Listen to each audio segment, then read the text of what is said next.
बिस्मिल्लाहिर्रहमानिर्रहीम अल्हम्दुलिल्लाहि रब्बिल आलमीन वस्सलातु वस्सलामु अला सय्यिदिल अंबिया वल मुरसलीन। हर आदमी का वास्ता पड़ता है कब्रिस्तान से, इस तरह से कि कभी किसी का कोई अज़ीज़ का इंतकाल हो गया, किसी दोस्त का इंतकाल हो गया, किसी रिश्तेदार का इंतकाल हो गया, तो हर आदमी को कब्रिस्तान किसी न किसी सूरत जाना पड़ता ही है। हर आदमी के हाथों कोई न कोई मुर्दा दफन हुआ ही है। हर आदमी के साथ ये वाक़यात पेश आते ही रहते हैं, कभी भी पेश आ सकते हैं। कोई न वक्त मुतय्यन है, ना कुछ ऐसा पता है कि भाई कब किसको कहाँ इस तरह के हालात में जाना पड़ जाए। अब हमारा जाना तो सबका होता है, लेकिन हम उसके मुताल्लिक़ बहुत सारी ऐसी बातें हैं जो नहीं जानते। उन बहुत सारी बातों में से एक बात मैं इस वक्त ज़िक्र करता हूँ।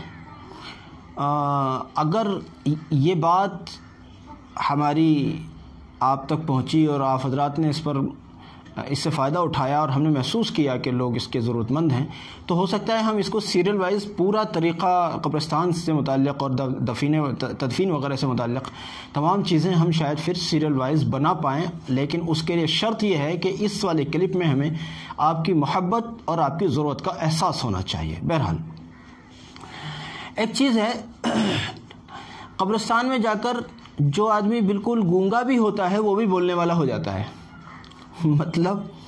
मतलब ये है कि जो आदमी बिल्कुल नहीं बोलता हो, बहुत कम सुखन हो, बहुत कम बोलने वाला आदमी हो, वो भी वहाँ जाकर शोर शराबे करने लग जाता है। वो शोर शराबा किस तरह का होता है?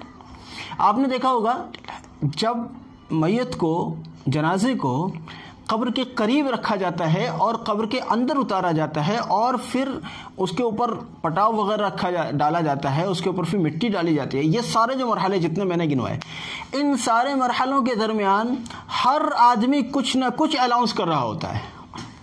अरे ऐसा कर लीजिए, अरे ऐसा नहीं कीजिए, अरे ये कर लीजिए, अरे वो नहीं कीजिए, अरे ऐसे मत कीजिए, अरे ये कर। हर आदमी कोई ना कोई अनाउंस कर रहा होता है। या तो ये लगता है कि हम ज़्यादा एक्सपर्ट हैं। अगर हम ज़्यादा एक्सपर्ट हैं तो हम आगे क्यों नहीं बढ़े? या फिर ये लगता है कि वो जो काम में लगे हुए हैं वो बेवकूफ़ हैं। अगर वो बेवकूफ़ थे तो बेवकूफ़ों को लगाया क्यों? जब वो बेवकूफ़ थे तो उन्हें क्यों लगाया? हम एक्सपर्ट थे तो हम क्यों नहीं लगे? और अगर वो बेवकूफ़ नहीं हैं तो फिर उन्हें बार बार हर चीज़ पर टोकने की ज़रूरत क्या पड़ी है? ठीक है, कोई एकाध बात किसी एकाध ने कह दी। अगर 100 का मजमा है तो 100 के 100 ही अपनी बात कह रहे होते हैं और वो ऐसा माहौल बन जाता है कि वो बिल्कुल एक संजीदा माहौल नहीं रह जाता। फिर याद रखिए, ये माशरे की जहालत की खुली निशानी है। इसका मतलब ये होता है कि ये जो मजमा, देखो भाई, खफा नहीं होना, बुरा नहीं मानना, सच्चाई थोड़ी सी कड़वी होती है। इसका मतलब ये होता है कि ये जो मजमा यहाँ जमा है ना, ये जाहिलों का मजमा है।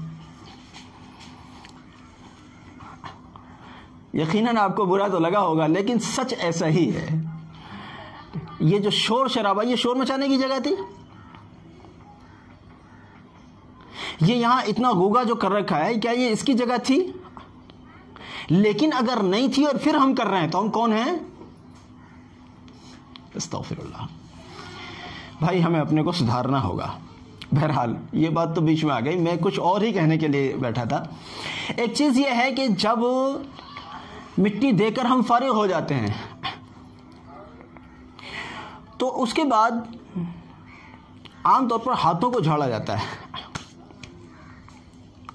अब अपनी आदत के मुताबिक हर आदमी कहता है हाथ नहीं झाड़ना। मैं इस बात को क्लियर करना चाहता हूं।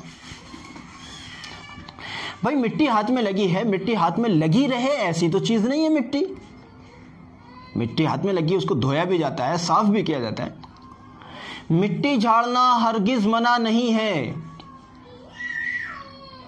ये जो कहा जाता है कि भाई हाथ नहीं झाड़ना, उसका मतलब सिर्फ इतना समझ आता है कि मान लीजिए 100-200 लोग होते हैं आमतौर पर जनाजों में, तो अगर सारे लोग थोड़ी थोड़ी सी भी आवाज़ से अगर मिट्टी को झाड़ेंगे तो ऐसा लगेगा जैसे तालियां बजाई जा रही हैं। तो वो जो कैफियत है वो कैफियत अच्छी नहीं रहेगी और वो कैफियत फिर एक ख़राब रस्म की तरह सामने आएगी। इसलिए हाथों को झाड़ना मना नहीं है, लेकिन हाथों को आवाज़ के साथ झाड़ना मना है। ताकि सब लोग अगर हाथों को ताली के स्टाइल में यूँ आवाज़ करते हुए अगर झाड़ेंगे तो फिर वो तालियां बजने लगेंगी, ऐसा महसूस होगा, देखने वाला ऐसे महसूस करेंगे। तो मिट्टी तो झाड़नी है मगर आवाज़ नहीं करनी है। अब ये जो सब लोग अनाउंस करते रहते हैं कि भाई हाथ नहीं झाड़ना, ये गलत है। हाथ तो झाड़ने ही है, आवाज़ नहीं करनी है, समझे। उसके अलावा फिर एक और अनाउंस होता है कि साहब वो अरे भाई सब लोग खाना खा के जाइएगा।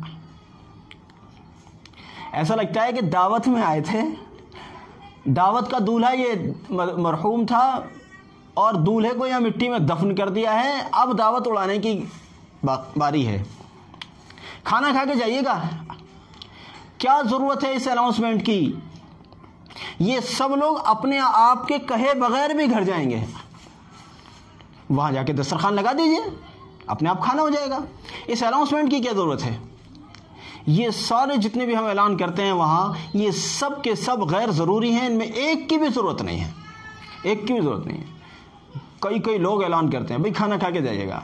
मेरी दरख्वास्त है अल्लाह के वास्ते, ये कब्रिस्तान में जाकर जो खामखा के जो ऐलान होते हैं, अनाउंसमेंट किए जाते हैं, इनसे रुका जाए, इनसे बचा जाए और उस वक्त को अपने यानी वहाँ के जो हालात हैं, भाई ये फ़लाने की कब्र है, ये फ़लाने की कब्र है, देखो ये कितना बड़ा आदमी था, देखो ये कितना मालदार था, देखो ये कितना पैसे वाले था, देखो ये कितना दीनदार था, देखो ये सब लोग चले गए, मैं भी नहीं रहूँगा यहाँ, मेरे को भी जाना। इस तरह के हालात पर वहाँ जाकर गौर करना चाहिए और जो वक्त बचा है इस सब से, उसमें ज़िक्र करना चाहिए, कुछ पढ़ना चाहिए और उसका सवाब इन सब मरहूमीन की रूहों को पहुंचाना चाहिए।